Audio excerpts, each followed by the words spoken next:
And we complaining. Are we complaining because it's legit, or are we complaining because it was Trump?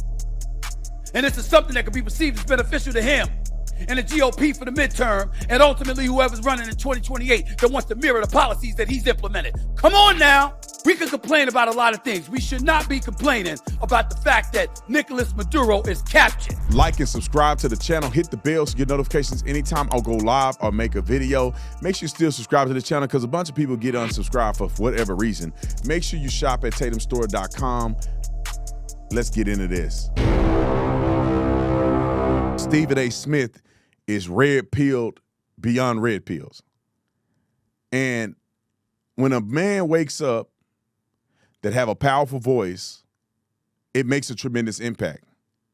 I want y'all to hear what Stephen A. had to say about Mamdani, about Venezuela, about the Democrat Party, and it just makes me happy that there's another person of the melanin that got common sense. It's almost like when you go to church, I'm not talking about the churches where everybody's saved because they raised their hand one day. I'm talking about the churches where people really get delivered. It is incredible when you see somebody go from darkness to light and you cheer. Well, we used to say back in the church that I grew up in that the angels in heaven are rejoicing that one soul got snatched out of the hands of the devil. Pull Stephen A. on the screen. Stephen A., and not in the spiritual sense, but in the political sense, other black conservatives, I think conservatives generally, but other brothers are rejoicing when we see another brother snatched from the hands of the enemy. I like to see brothers snatched from the enemy that say, I see it. Because to be honest, everybody should see it. But unfortunately, the devil got a few of them. But let's listen to what Stephen A. had to say, rattle clip. When I think about the United States, and I think about our government in the nation's capital, I need somebody to make it make sense for me. Didn't Trump originally put a $15 million bounty Yes. on Nicolas Maduro's head Facts. in his first term in office? The answer to that would be yes.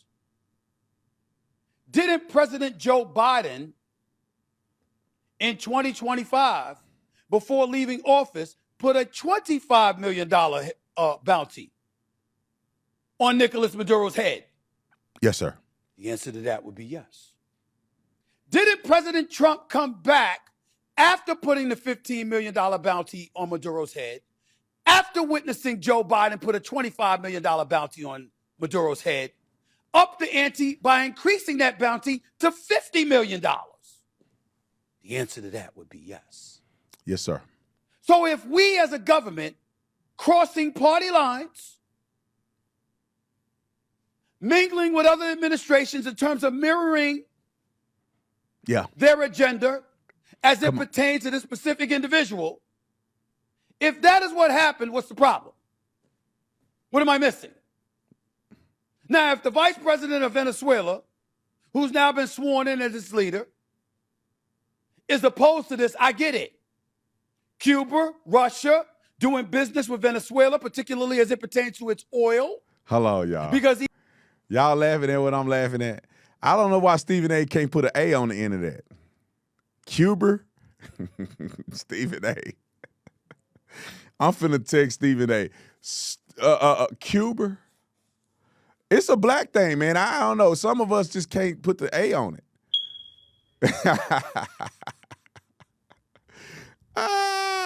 I love you, Stephen A. Come on, keep going. If you want some of this merch, we got the coldest merch in the game, the best printers in the game.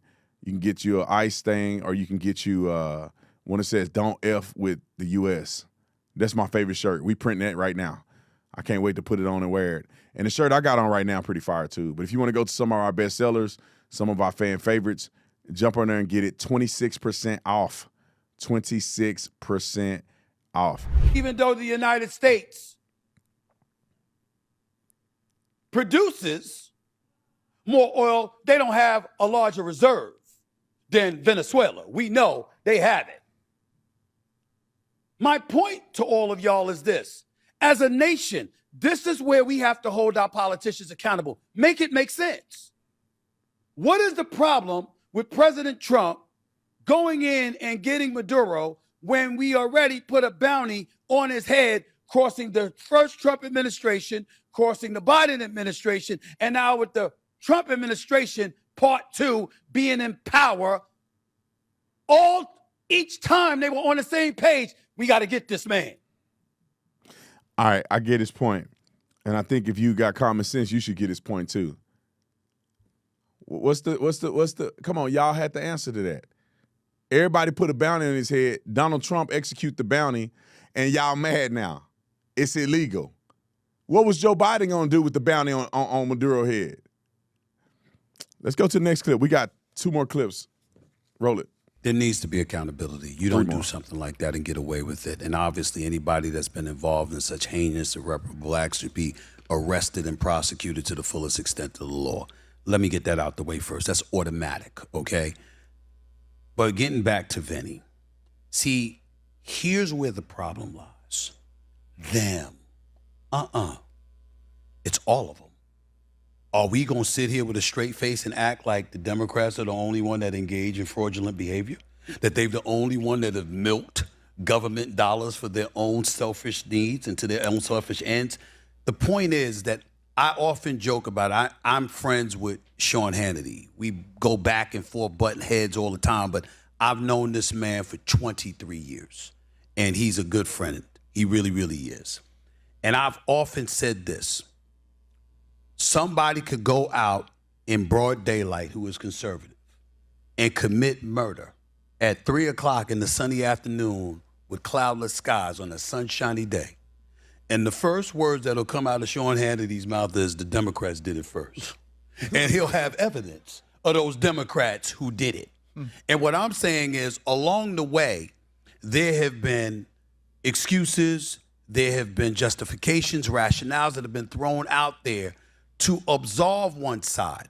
We're not going to get back to prospering as a country until we remember the very, very values that we swear to live on and to hold all sides equally accountable. So I'm not saying let any Democrat off the hook that could be found guilty of such heinous acts. I'm saying you got to make sure that the due diligence, the fervor, the passion, the same energy applies across the board to all parties concerned, because the standard is the standard, as Mike Tomlin, the coach of the Pittsburgh Steelers, would say. The standard You said is some the things standard. about him recently, by the way. Yes, I did. But the standard is the standard. Yeah. And as long as we're making sure that as a nation, we're equally distributing that level of punishment, then we're good. Amen and amen. We got 2 more clips. I want to hear him talk about Mamdani and his run for president. Let's go. Did you ever think a socialist Muslim man was going to be the mayor of New York City? Yes. Tell us why. A year ago. A year ago. Not before then. A year ago. When you look at what's happening on college campuses, the behavior of the young students and what have you, and you juxtapose that, or you pay attention to what happened in the election with Mamdani going up against Cuomo, who ran as an independent, and Eric Adams had his issues, and so he couldn't really get involved in that whole process and what have you. You saw that I thought that without question, Andrew Cuomo was the most qualified candidate for the job. He's a 3-term governor in the state of New York, was coasting to a 4th term until he got derailed, not just by the nursing home scandal during COVID, but also by the allegations that were levied against him. Then to be out of office and have to come back and try to get the mayoral seat in New York City, there were young voters out there. And all of a sudden, he looked old at age 67. Still got a lot of life left in them, still got a lot of politics left in them. They said, nah, we're not feeling that. We don't want that. We want this. And then I thought about the fact that I have 2 daughters, and I thought about every child that I've never seen any child that's different. They want free stuff. Now, whether they get it or not is contingent on the parental, stewardship that's hovering over them. But they want it for free. If they can get it for free, if they can get it without working, if they can get their way and let somebody else handle the repercussions, that's what children do. That's what young adults do. We just have to not be blind to it. And we also have to remember that when Biden was president, what did he do? I'm going to eradicate all student loans. I mean, we're going to forgive that. Supreme Court had to step in and say, you don't have the authority to do that. But that's what he tried to do, knowing the likelihood of him being able to pull that off was slim to none. But it really, really looked good. And it made sure to ingratiate a whole bunch of people with that administration and ultimately the Democrats, because why? You were talking about something that was free. What does Mom Donnie do? Free child care, free buses, at least one free grocery store in every borough, stuff like, yeah, we don't have to pay for it. They're not thinking, but my parents do. My grandparents will. My aunts and uncles will. My bosses might. Not think about that. They're thinking about, I don't have to pay. And those are the people that were at the polls in New York City. That's right. Now let's hear what he had to say about potentially being the president. There's people here with money. Should they go to Kalshi right now, set aside a little bit of money if Stephen A. Smith's going to run in 2028? What do you have to say about that? That's their choice. What I would tell you is that I'm serious when I say that I'd consider it. If somebody came to me and said that you've got a legitimate shot to win or whatever, I would definitely consider it. But the reasons are very, very simple. I think our country's in trouble. I think there's too many people that are thinking about themselves and they're not thinking about the American citizen. And I don't think that there are enough people legitimately being called out. And see, for me personally, it's not being an elected official. It's not running for office from the standpoint of, well, you know what? I have all of these policies that I think would work for America, and I think that you should listen to me instead of them. I think our politicians have sold us out. I think that they've really, really done tremendous damage to this country. And more so than actually being in office, the reason why I don't poo-poo it definitively is because I cannot tell you how badly I would love to be on the debate stage against these politicians, to go up against them, and for them, with me standing on stage next to them, try to explain and justify what they have done to cause the division that they have caused in this country. Black, white, Hispanics, Asian Americans, the list goes on, and you got to a point where, whether it's the LGBTQ community and then you add, the transgender community to that, and some of the decisions that they made, the things that they've said, the things that they prioritized, I dare them to be on a stage with me and explain how you could justify prioritizing those things ahead of affordability, ahead of safety in the streets, ahead of safety with our borders, et cetera, et cetera. That is the reason that I haven't completely shut down. I like my life. That is totally true. I've got a great, great job. No doubt about great jobs. I'm doing pretty well, and I intend to do even better in the future. But they are really, really lucky that I'm just building my coffers now. They're lucky I don't have that money lock, stock, and barrel where I never had to worry about my quality of life ever again. Because if that were the case and I had that much money in my coffers, oh yeah, I would run because I believe I would beat them. You believe you will beat them? I believe I would beat them. And Stephen A., anybody, the people that you showed on that list? Yeah. I'd beat every one of them. Stop it. I believe I would. You'd beat everybody on that list. I believe I would. Stephen A. been watching my show, man. He must be watching my show. He got a little confidence from your boy. Your boy beat Tatum, boy. Look at that. That's clean, boy. Them guys down there printing best in the country. Ain't nobody print better. Look at this. Look at this. Ain't nobody printing better than we printing over here at the Office of Tatum. Ain't nobody printing better than Pure Choice Apparel. Nobody in the whole country. That's the best print you're going to get. Anyway, if you want to go to the store, use promo code ICE26. Get 26% off. We're going to end it with this. You know what? I'm just going to end it with the clip. Let's end it with a funny AI clip of Donald Trump taking that all like Tekashi 6ix9ine. Throw the clip. Stole that shit. That's what I do, nigga. Fuck, nigga, I stole that shit. And I stole it, like, but niggas don't understand. I talk facts. Vlad, I talk facts. Ah, you're right.